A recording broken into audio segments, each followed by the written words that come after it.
ഇപ്പോൾ ജോസഫ് ആന്റണി വിദേശകാര്യ വിദഗ്ധനാണ്. അദ്ദേഹം തത്സമയം ചേരുകയാണ് മീഡിയ വണിനൊപ്പം. ശ്രീ ജോസഫ് ആന്റണി, ഈ ചിത്രത്തിലേക്ക് ഇപ്പോൾ ഹിസ്ബുള്ളയും എത്തുകയാണ്, ഇറാഖ് എത്തുകയാണ് മുന്നറിയിപ്പുമായി. ഈ രീതിയിലുള്ള പ്രകോപനം തുടരുത് എന്ന തരത്തിൽ. അതുപോലെ തന്നെ റഷ്യയും ചൈനയും ഒക്കെ ശക്തമായ മുന്നറിയിപ്പ് ഇസ്രായേലിന് നൽകുന്നുണ്ട്. ഇതൊക്കെ എത്ര കണ്ട പ്രതീക്ഷ നൽകുന്നുണ്ട്? വരും ദിവസങ്ങളിൽ ഈ സംഘർഷം ലഘൂകരിക്കപ്പെടാൻ എത്രത്തോളം സാധ്യതയുണ്ട്? നിലവിൽ ഈ സംഘർഷങ്ങൾ ലഘൂകരിക്കുന്ന ലക്ഷണമല്ല, സംഘർഷങ്ങൾ കൂടുന്ന ലക്ഷണമാണല്ലോ കാണുന്നത്. ഏതെങ്കിലും രാജ്യങ്ങൾ ഇതിൽ ഏർപ്പെട്ട് നിൽക്കുന്ന രാജ്യങ്ങളോ അല്ലെങ്കിൽ ഇറാന്റെ സൗഹൃദ രാജ്യങ്ങളോ ഒക്കെ ഏതെങ്കിലും തരത്തില് ഇടപെടുകയും സംസാരിക്കുകയും ചെയ്യുന്നതിൽ അർത്ഥമില്ല വാസ്തവത്തിൽ. കാരണം എന്ന് വെച്ചാൽ അമേരിക്ക കൃത്യമായി എന്ത് നിലപാട് ഇതിലെടുക്കും എന്ന് ഇപ്പോഴും ഊഹാപോഹങ്ങളേ ഉള്ളൂ. അമേരിക്കൻ പ്രസിഡന്റ് തന്നെ പറയുന്നു ഇടപെടില്ല എന്ന് പറയുന്നു, എനിക്ക് ഇഷ്ടമുള്ള ഇടപെടും എന്ന് പറയുന്നു. അപ്പൊ ഇതൊക്കെ നൽകുന്നത് വളരെ ഒരു സങ്കീർണമായ സൂചനകളാണ്. പക്ഷെ എന്നാൽ പോലും അമേരിക്ക ഇസ്രായേലിന് വേണ്ടിയിട്ട് സൈനികമായി പോലും ഇടപെടാനുള്ള സാഹചര്യങ്ങളാണ് നിലനിൽക്കുന്നത്.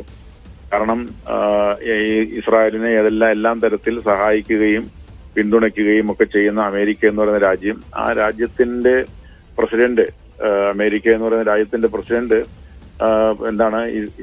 ഒരു രാജ്യത്തിന്റെ പരമാധികാരിയായിട്ടുള്ളൊരു നേതാവ് എവിടെയുണ്ട്, ഞങ്ങൾക്ക് അദ്ദേഹത്തെ കൊല്ലാൻ കഴിയുമെങ്കിൽ കൊല്ലണമെന്ന് വിചാരിച്ചാൽ കൊല്ലാം എന്നൊക്കെ പറയുന്ന തരത്തിലുള്ള പ്രസ്താവനകൾ വാസ്തവത്തിൽ അന്തർദേശീയ നിയമത്തെക്കുറിച്ചുള്ള ഈ ABCD അറിയാവുന്നവർ പോലും നടത്താത്തതാണ്. കാരണം എന്താണെന്ന് വെച്ചാല് എന്ത് കാരണത്താലാണ് ഒരു രാജ്യത്തിന്റെ പ്രസിഡന്റിന് അല്ലെങ്കിൽ രാജ്യത്തിന്റെ പരമാധികാരിയായിട്ടുള്ള ഒരാളിനെ കൊല്ലാൻ ഒരു രാജ്യത്തിന് കഴിയുന്നത്? എന്ത് കുറ്റമാണ് അങ്ങനെ ചെയ്തത്? അപ്പൊ അതായത് ഒരു ഇസ്രായേൽ എന്ന് പറയുന്ന രാജ്യത്തിന് എന്ത് അടിസ്ഥാനത്തിലാണ് ഈ ഇറാൻ എന്ന് പറയുന്ന രാജ്യത്തിനെതിരെ ആക്രമണമായിട്ട് മുന്നോട്ട് പോകാൻ കഴിയുന്നത്?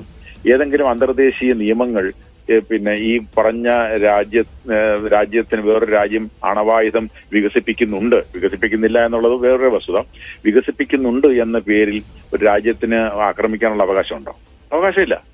അവകാശം ഉണ്ടാകുന്നത് അത് ഇന്റർനാഷണൽ അറ്റോമിക് എനർജി ഏജൻസി പഠനം നടത്തി സംശയാതീതമായി തെളിയിക്കുമ്പോൾ അങ്ങനെ തെളിയിക്കുന്ന റിപ്പോർട്ട് യുണൈറ്റഡ് നേഷൻസ് സെക്യൂരിറ്റി കൗൺസിലിന് കൊടുത്ത് സെക്യൂരിറ്റി കൗൺസിൽ വിശദീകരണമൊക്കെ ചോദിച്ച് വിശദീകരണം തൃപ്തിമല്ലെങ്കിൽ സാമ്പത്തിക ഉപരോധം അങ്ങനെയുള്ള പലതരത്തിലുള്ള ഉപരോധങ്ങൾ ഏർപ്പെടുത്തി അവിടെ ഒന്നും കാര്യങ്ങൾ നിൽക്കുന്നെങ്കിലാണ് സൈനികമായ ആക്രമണത്തിലേക്ക് പോകുക. അങ്ങനെ എന്തെങ്കിലും ഇവിടെ ഉണ്ടോ?